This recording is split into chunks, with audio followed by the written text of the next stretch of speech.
Welcome to Puro Politics, the political podcast of the San Antonio Express News. My name is Gilbert Garcia, Metro columnist, and I'm joined today by City Hall reporter Joshua Fechter, business editor and columnist Greg Jefferson, investigative reporter Brian Chasnoff. And we're recording this one day after the Academy Awards and 6 days before Election Day in San Antonio. We know a few things. There's not we don't know. But we know a few things. We know that we're going to have at least 2 new council members. There are open seats in District 3 on the south side and District 5 on the west side. We're looking at some possible runoffs. I would say maybe Districts 1, 2, and 10 look like potential runoffs.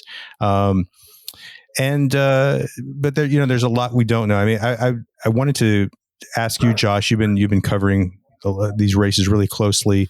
As we get down to the home stretch here, like, what are sort of your sort of big thoughts on where the race stands, and particularly when we're looking at the mayor's race between Ron Nirenberg and Greg Brockhouse? Yeah, you say there's a lot we don't know, and it's like I feel like I should make that my slogan. Is there? Right. It's I'm just like I'm in that phase where like I'm a little bit paranoid, where I'm just like, all right, am I missing something here? But as it stands right now, the mayor appears to be in a pretty good position to win re-election. Fairfax polling showed his favorables up, with pretty substantially in this last poll. He's got more than 30-point lead over Brockhouse in that polling. His fundraising it seems pretty healthy. In this last go round, he raised about $218,000, and compared to Brockhouse, who his fundraising seems to have collapsed. He only raised about $13K or so. We're just kind of not seeing much of a campaign from either side, really. Yeah. They're not on broadcast. You're not seeing a whole lot of ads. You're getting some mailers. As far as I know, the mayor's only really on cable. Mm-hmm. Just generally, it's a lot quieter than certainly in 2019. Yeah, and we're probably going to see something on the lower end of the already small turnout that we get in mini races. Mm-hmm. And my feeling is that he's if you see a low turnout and it's going to favor the incumbent here. Sure. But like one thing that I'll be eager to see if it happens is if Nirenberg can win without going to a runoff. Right. And if he does, it'll be the first time he's done that in his entire political career. Yeah, that's a really interesting point. I think I was thinking about how probably the worst thing you can do to a politician is ignore them. And basically Ron Nirenberg's strategy has been to ignore Greg Brockhouse. And 2 years ago, Nirenberg, was really on the attack. His campaign was managed at the time by Kelton Morgan, who tends to take a combative approach. And Nirenberg was, he referred to Brockhouse as a puppet of the police and fire unions. This time around, Nirenberg has made nice with the police union, and they have not stepped into the race. 2 years ago, Nirenberg's campaign launched a website, notfitformayor.com, which attacked Brockhouse, particularly over the allegations that Brian wrote about domestic violence involving Brockhouse. So Nirenberg really directed a lot of attention at his opponent and why he thought his opponent was not fit. This time, he's really hardly mentioned his name. He just kind of ignored him completely, and it's been a change in strategy. It could very well be effective for him, but that's one of the things that stands out. Greg, you wrote recently about Nirenberg's mailer and sort of the message that he's trying to put out there. What stood out to you about that? Yeah, it was interesting. It was this beautiful, 4-color mailer, just really nicely done. But when I picked it up, I pulled it out of the mailbox. And the first thing you see is, COVID report. It purports to be an update on, how the handling of COVID-19 is going in San Antonio. And it actually took me a while, 30 seconds to figure out, oh my God, this is a campaign mailer. It did not look like it didn't look like campaign propaganda to the naked eye. There were some, the facts were pretty sparse, but they were there. It's just updates on vaccinations, and funding set aside for small businesses affected by COVID, that kind of thing. And it wasn't until the very last page that oh, hey, he's asking, kind of like, he didn't even directly ask for my vote. There was just information on early voting, where I can go to vote, that kind of thing. So clearly, he's trying to stay, even in that mailer, which was about 2 weeks out from the election, trying to stay kind of above the fray, pretending like, there's really, that he's really facing no opposition in this race. And he's really embracing, how he handled, COVID-19. Like, clearly that's what he sees as his strength.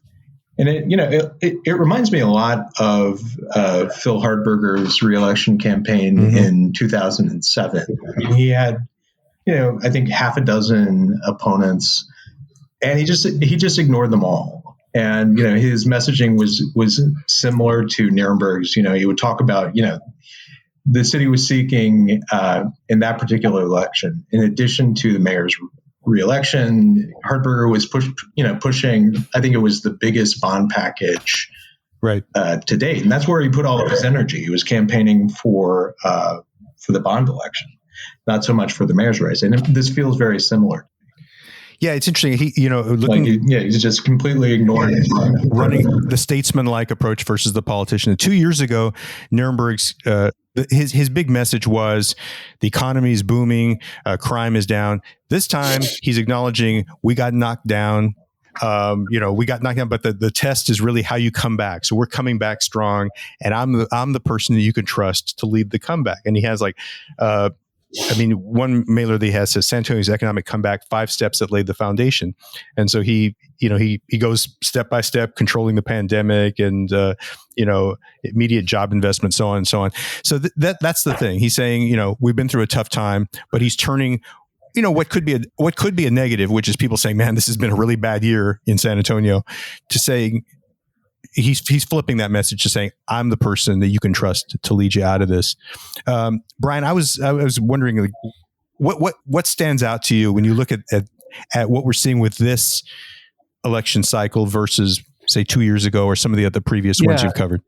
Well, when it comes to the matchup between Nirenberg and Brockhouse, I just can't help but think that the golden moment for the agitating outsider has passed, or it's just that's just not might not be what people are looking for right now after the experience of the last year, where President Trump arguably fell flat in his COVID response, and people are looking for steady, more steady leadership,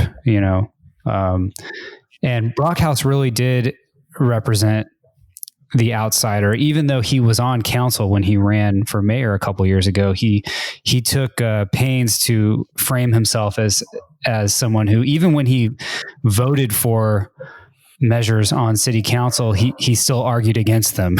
Yeah, that's right. He was very argumentative, needling sort of council member, and that seemed to work for him a couple years ago. It stirred people up. People seemed to be in the mood for challenging the status quo. But I get the sense that moment might have passed for now. Well, it's also, yeah, I mean, it's also important to note. I mean, he was on council, so he had a built-in platform. I mean, that's a great he point. got attention that he's unable to get now. I mean, as an outside, like now he is a true outsider. Like he's got no seat on council. Mm-hmm. He's got no bully pulpit like he did 2 years ago, and I think that's significant.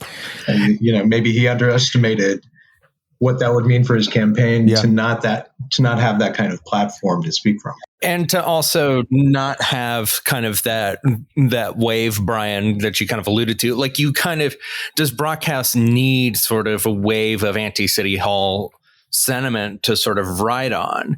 And also keep in mind that the fire union and the police union, sat out the mayor's race this go around after heavily backing him last time. The other thing I kind of that's kind of adjacent to this, but that I've noticed, if you look at the police union's social media, you'll notice that one of their messages is all three major mayoral candidates, Ron Nirenberg, Greg Brockhouse, and Denise Gutierrez-Homer, oppose Prop B, taking, Nirenberg's, his support for collective bargaining and kind of his resistance at taking a firm stance on Prop B as sort of currency in their favor. Yeah. And it seemed to be courting some kind of bipartisan thing. And, I say all that to think that, and to say that, I had thought that perhaps Brockhouse was going to be, sort of trying to ride the wave of anti-Prop B sentiment, to shore him up. Yeah. But I mean, the Sapoa seems to point to his opponent as well and say, hey, look, this guy's on our side too. So that kind of muddies the waters there. Yeah. I was thinking about, an experience I had 2 years ago when I was out at Brook Hollow over on the north side, which they tend to get really big turnout. And I was kind of talking to voters there. And it was really interesting because you had, there was the story of like one voter who was not sold on Nirenberg, just did not feel like Nirenberg had done anything as mayor, but had qualms about Brockhouse because of some of the stories, the domestic violence allegations. And Greg Brockhouse's wife, Annalisa, was at Brook Hollow. And so there was like a police officer actually brought, her over and said, so she could talk to the voter. And they had a private conversation. She convinced that voter to vote for Brockhouse. So I think 2 years ago, there was a situation where there were many people who just really had not yet accepted Ron Nirenberg as mayor, but they felt unsettled about Greg Brockhouse, and he had the opportunity or the possibility of still making that of making that sales approach. I think 2 years later, a lot of those people have now accepted Ron Nirenberg as mayor and said, yeah, we're solid with him. Yeah. And there's also a corrupting influence. Anytime anyone runs and loses and then runs again, right? That's right. I mean, they kind of, you start getting that adjective tacked on, perennial. You're a perennial candidate. Yeah. It sounds like it's kind of like an insult in the political world. It kind of puts you in that Michael Commander Drogo sort of category, which, no candidate really wants to be in that category.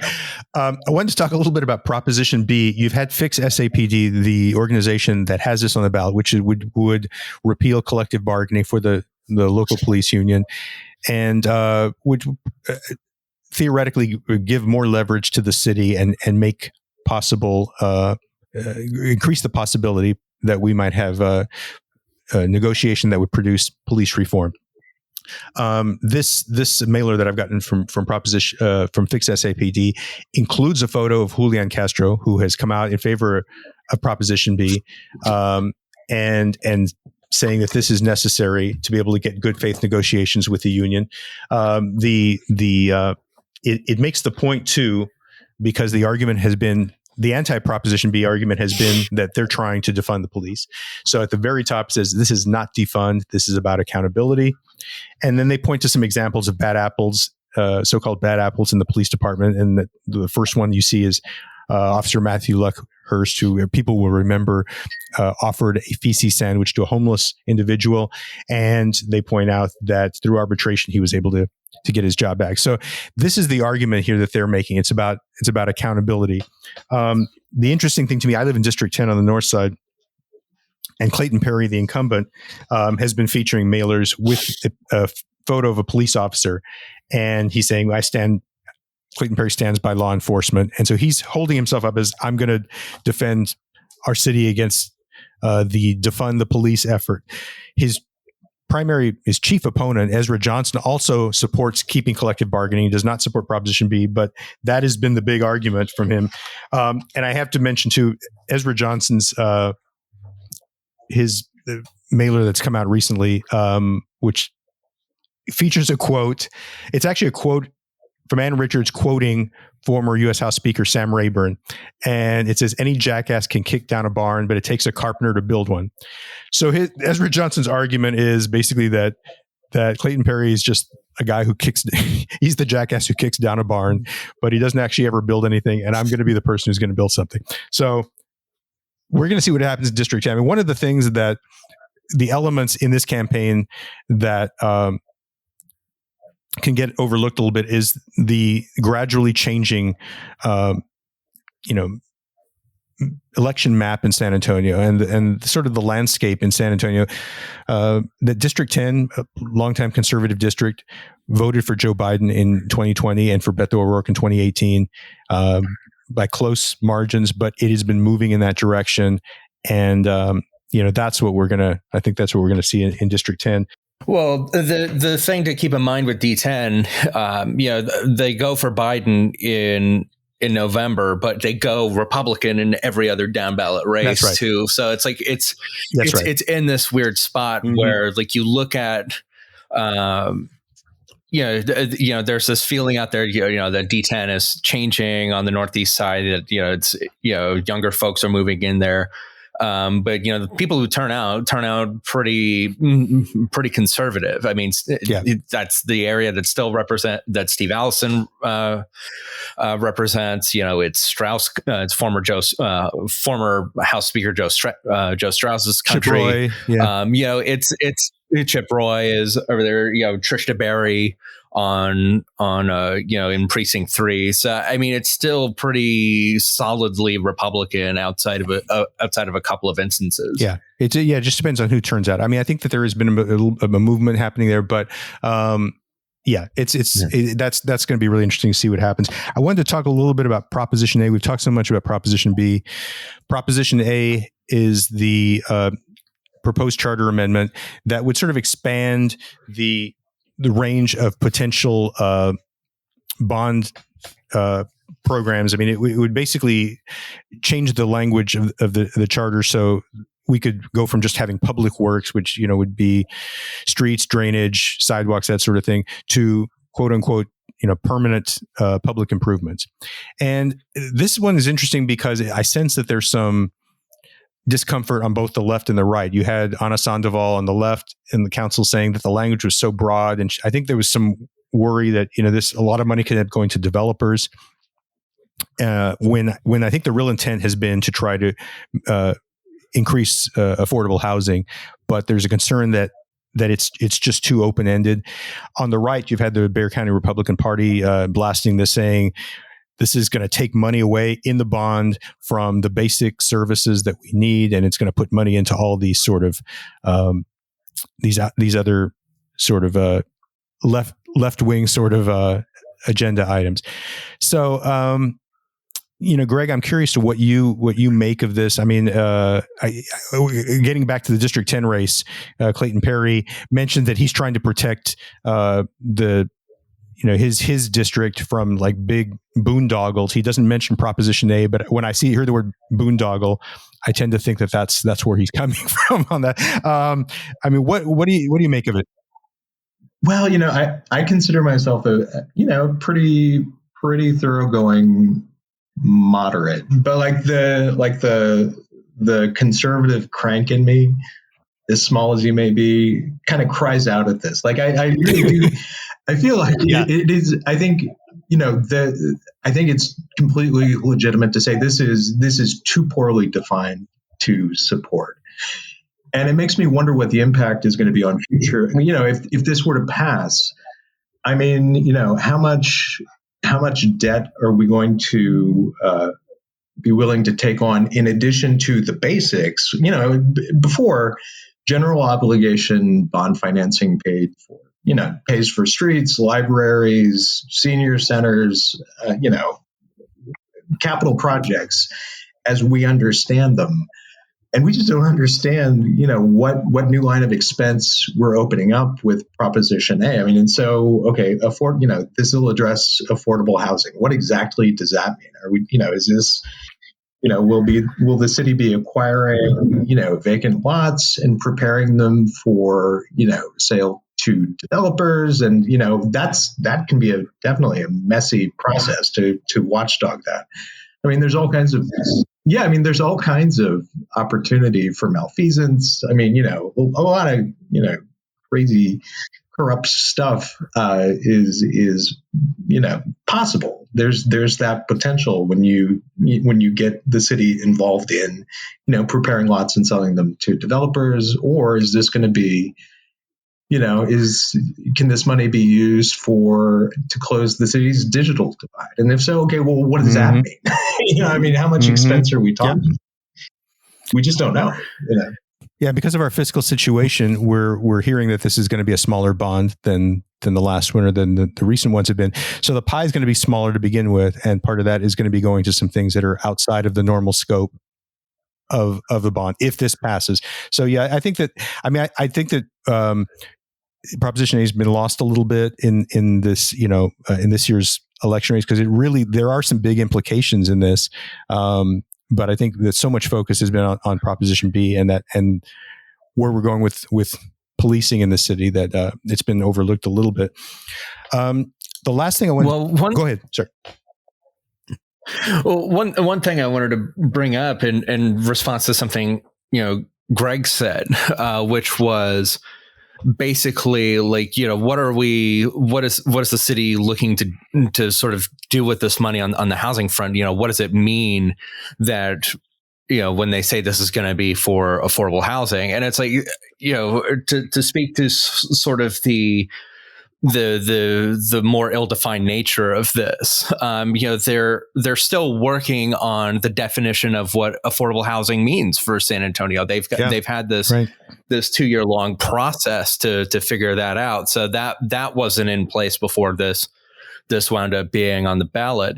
And I've sensed in addition to what you were saying about Ana Sandoval, Gilbert, among some of the housing advocates in San Antonio saying like, look, like San Antonio has a track record of just kind of like handing over tax incentives and deals to people to make housing that isn't affordable in any sense. Yeah. So how do we know it's not going to be used for that as well? So those are two other wrinkles in this. Yeah. Whatever the intentions are of the people on the council now, and I think they would want to do this to actually improve the housing affordability issue. As Ana Sandoval has pointed out, none of them are going to be there in a few years. None of these council members are going to be on the council in a few years. And if you leave new council members, new elected officials in charge of a situation where they have like a lot more freedom when it comes to this sort of thing, I mean, there are concerns about it. There's no doubt about it.